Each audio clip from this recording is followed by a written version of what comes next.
Okay, let's go ahead and get started. So a couple administrative items to begin with. First of all, a reminder the problem set 2 is due this Thursday, 2 days from now. Second of all is you really ought to be in a study group. I have two things to say about study groups that I may not have said before. The first is that keeping your study groups manageable probably involves keeping them down to fewer than 5 people or so. It's up to you. I'm not going to enforce that, but my experience is that if they get bigger than that, it gets too hard to coordinate, and maybe the discussion tends to wander a bit too much. So if you find yourself in a large study group of 10 people or something like that, you might consider calving off half of it or something. The second thing is if you are not in a study group, I strongly encourage you to do that. One thing I'd like to do to facilitate matches between you and other people who might form a study group is if you're a singleton, perhaps because you have difficulty coordinating with other people, or you're kind of shy, or you just haven't gotten around to looking. If you'd like help finding a study group for any of those reasons, go ahead and send me an email at this point. I think it's really important in my experience to get all of you studying with your peers. You'll learn a lot more from your study group than you will from me or from the DSIs if your study group is working well. Okay, any questions about administrative stuff? Yes. Well, as soon as Jeff gets here, I hope. There seems to have been, hold up, I believe the grading's complete. Oh, okay, Thursday. We'll get them back Thursday. There's Jeff. Yeah, so they're very nearly complete. We'll get them back Thursday. Okay, other questions? Okay, let's go ahead and get started. This is another picture of Jeremy Bentham. I showed you a portrait he had painted during his lifetime last week. This is kind of an interesting artifact. Jeremy Bentham is one of the really rather large number of economists who are a little eccentric. And not only did he devote his professional career to a completely odd way of thinking about morals and legislation during his lifetime, namely the theory of utility, but he also put in his will that he wanted to have his body embalmed and put into a sort of telegraph, or sort of like a telephone booth. So if you go to this is a picture of that telephone booth. If you go to the University of College London, which I recommend if you're in London, it's an interesting old campus. You'll find this sort of wooden box. You can see it here, sort of outside the dean's office, the main quadrangle. So Bentham's will specified that he wanted to have his body preserved. He thought that people were going to come and pay some sort of respects periodically because he really regarded himself as the father of an important branch of social science. A reasonable claim.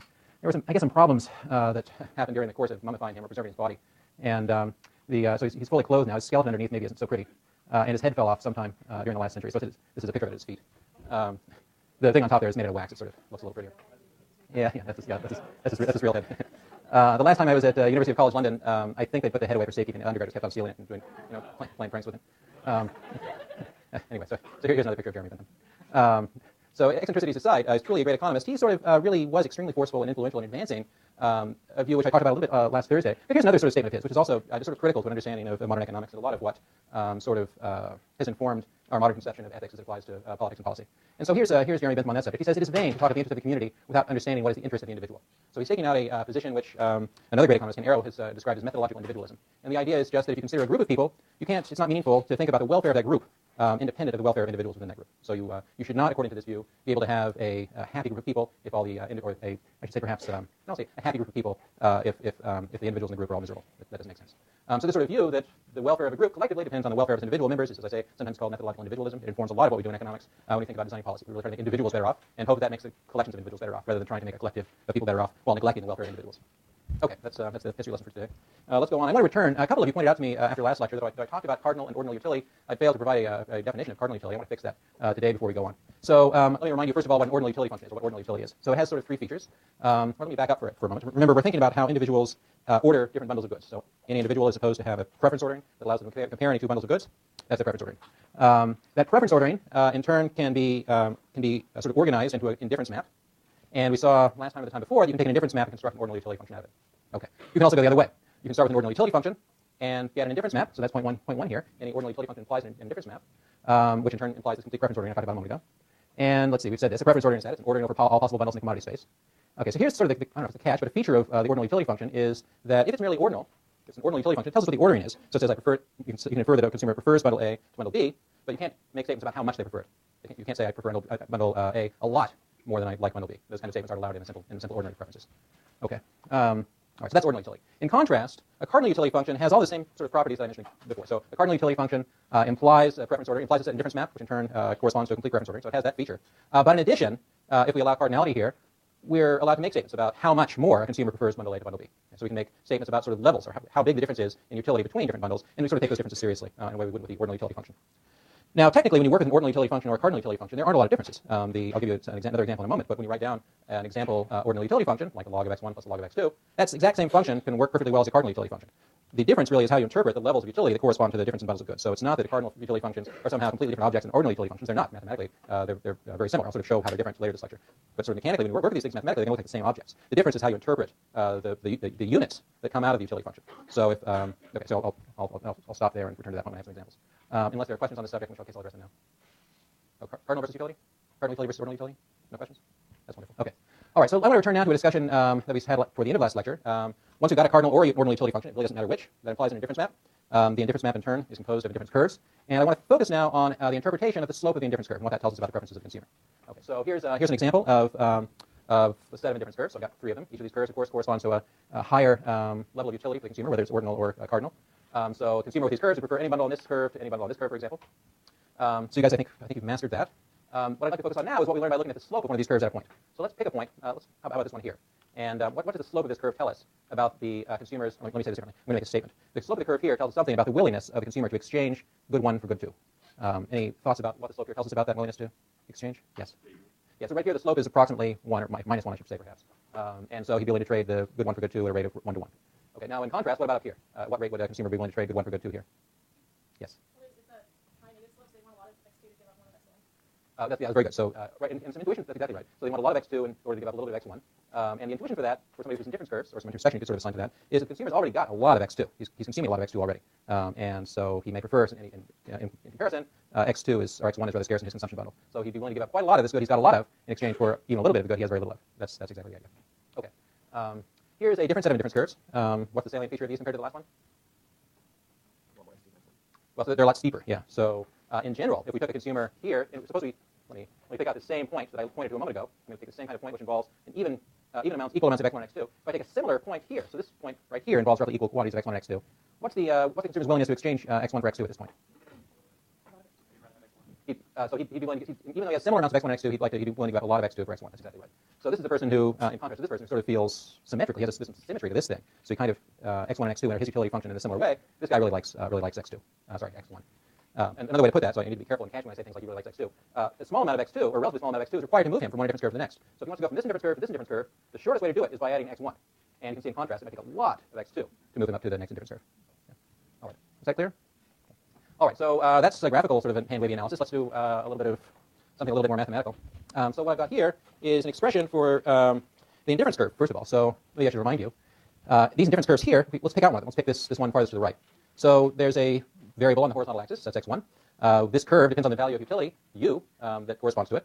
And so given a fixed u, and varying x1, we can think of the indifference curve as being a function, x2, which depends on the amount of x1 and depends on the level of utility we want. So here's the interpretation. If we think of this indifference curve as a function, x2 as a function of x1, we're asking the question, gee, if I give you a certain amount of x1, how much x2 do you need to get to the level of utility u? That's one way of interpreting it. So it's exactly the same indifference curve. We're just interpreting this thing as a function now, where the answer, so the question is, how much x1 do I need? I'm sorry, given an amount of x1, how much x2 do I need to get to the level of utility u? That's the question. And the answer is this function, x2, or this indifference curve in this case. Okay, so this is just that same thing in mathematical notation. So I tried to write x2, so it's a function of x1, and the semicolon means hold u fixed. It's a parameter rather than a variable. Okay, so you can think of this as a notation describing a particular indifference curve. Okay, and yes, I've already given this interpretation. Given some quantity x1, how much x2 do I need in order to get to a level of utility u? That's the interpretation of this thing. Okay, now the slope of the indifference curve at a point is, just we're going to define that to be the marginal rate of substitution. So we asked a moment ago, at what rate would a consumer be willing to exchange good one for good two here? And so that's the rate at which he's willing to make that exchange. We'll call the rate of substitution. And marginal means here just at a point for a very small change. What's the rate at which he's willing to make that substitution? Okay.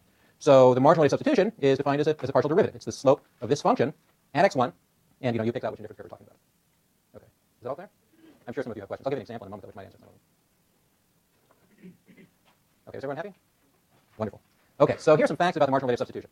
The first is that the marginal rate of substitution is equal. Do I have this right on the previous slide? It's equal to minus the. Yes, I have a mistake here actually. It's equal to minus the slope of the indifference curve. So I should have had. Sorry, let me show you on the previous slide here. This is the slope. I should have had minus in front of that thing. And that slip I just made with forgetting the minus line, I'm going to make all the time. And I want you not to bug me about it too much. So when we're in this space, in this commodity space, and I say something like, which curves have a steeper slope, this one or this one, I really mean an absolute value. And so in these commodity spaces, these different curves, and later on budget sets, everything has a negative slope. So we're just going to usually forget to mention that it's negative. Okay? So if I say something steeper, I mean it has a larger negative slope. Yes? I'll be totally forgiven on exams if you forget a sign when you're describing the slope of an indifference curve. Yeah. I may be sloppy, but I'm not a hypocrite. All right. Okay, so the marginal rate of substitution, so put on your notes here, that should be a minus in there. It's the partial derivative of the indifference curve. It's the slope of the indifference curve at a point. Okay, holding u fixed, because holding u fixed is what defines the indifference curve. Okay, all right, so that's the first point. The second point is this. The marginal rate of substitution can change along an indifference curve, also across indifference curves. So let me go back to this thing here. This is a better example. So we already saw an example of this. At a point like this, the slope of the indifference curve was about 1, or minus 1 if I'm not being sloppy. Up here it's much steeper. So as we move along the indifference curve, so let's start from here. As we move along the indifference curve here, what's happening to the marginal rate of substitution? Okay, so the marginal rate of substitution is in numbers. What's happening to the number? It's decreasing in absolute value. Yeah, but that's right, it's decreasing. And so the way to think about that, the intuition here for this consumer is the rate at which they're willing to exchange x1 for x2 is decreasing. I think I said that right. Okay. All right, so as the slope can differ across along a single difference curve, it also, of course, can differ across indifference curves. This particular example, I think, has a property I'll tell you about later, where if you pass a ray from the origin, the slopes are all the same.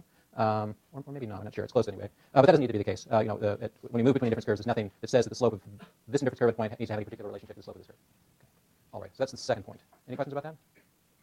Okay. And the third point I want to make about this, this is not a nice point about marginal rate of substitution, but they're not guaranteed to exist, even for preference orderings or ordinal utility functions, which are perfectly well defined. Okay, so can anyone think of an example of an ordinal utility function or perhaps an indifference curve where the marginal rate of substitution would fail to exist?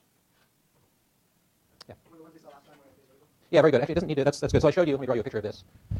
I gave some examples of indifference curves last time, and one of the examples I gave looked like this, and featured indifference curves that looked like this. Okay. And by the way, here's an ordinal utility function that delivers these. It's this. So I could say that u of x1, x2 is equal to the minimum of x1, x2. So that gives a curve like this. Now here, the slope of this is perfectly well defined. It's 0 at this point. It's sort of well defined here. It's infinity. But at this point here, there's maybe a problem. You don't have to have perfect vertical things here, by the way, though. Another example that I'll just draw would involve no vertical or flat elements, but instead, it's just going to involve some kind of kink. Right? So this is somebody who has perfectly reasonable marginal rate of substitution, except at this point right here, where the slope isn't defined. Now, we're not sort of completely at sea here. The slope is bounded here. The slope of this, the marginal rate of substitution here may not exist, but the rate at which a consumer would be willing to substitute here is a number which is less than this slope and more than this slope. So we can sort of say something about the consumer scale here still. But if there are kinks in the indifference curve, the marginal rate of substitution won't exist at that point at least. And there's a question. Sorry. Do you have your hand up? No? Okay. All right, questions? All right. Okay, so that's an example. So the marginal rate of substitution won't exist where the partial derivative isn't defined, where that derivative doesn't exist. Okay, so moving along. Maybe I should. Okay, that's fine. So moving along here, I want to go through an example in a moment. Before I do that, I'm going to tell you another way to work out the marginal rate of substitution, which is often more convenient than figuring out the formula for the indifference curve, which we did a moment ago. So one way to do this is just like I said a moment ago, you can get a formula for the indifference curve. You can compute its partial derivative if it exists, and that gives you the marginal rate of substitution. I'm going to suggest another way to do it, which is maybe less obvious but more convenient. Okay, so this trick of figuring out the marginal rate of substitution that I'm going to do now depends very just critically on the feature of indifference curves that utility is constant along a given indifference curve. So the way we're going to do this is we're going to, first of all, take a utility function. So I've got a utility function, u of x1, x2, and I'm going to take that general function, and I'm going to compute its total, here's an expression for its total derivative. So I'm going to imagine changing u a little bit. So what happens if I change utility a little bit? And this is just the formula for, the formula we use for total differentiation. The total change in utility will be equal to the partial derivative of the utility function with respect to x1 times the total change in x1 plus the partial derivative of u of the utility function with respect to x2 times the total change in x2. Okay, so that's a formula which might not be familiar if you haven't seen total differentiation before, but this is what it is. So all you're doing is computing the slope in sort of two different directions on the utility function, and then figuring out how far you're going in each direction, and then at a point that'll tell you what the total change in utility is.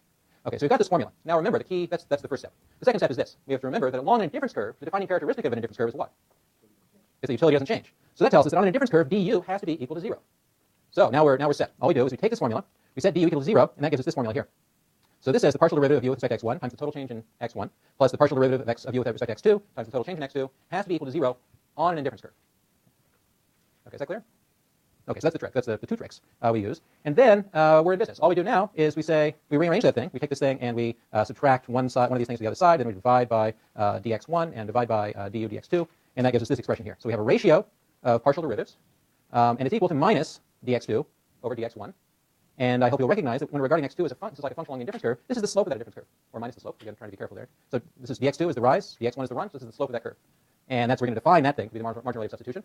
And so another expression for the marginal rate of substitution for a consumer is this ratio of the partial derivative of u with respect to one good divided by the partial derivative with respect to the other.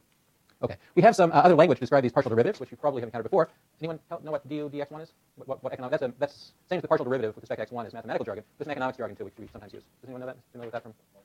Yes, exactly. This is the marginal utility of x1, and this is the marginal utility of x2. So the marginal rate of substitution is equal to the marginal utility of good 1 divided by the marginal utility of good 2. That's it. Okay. Questions about that general approach?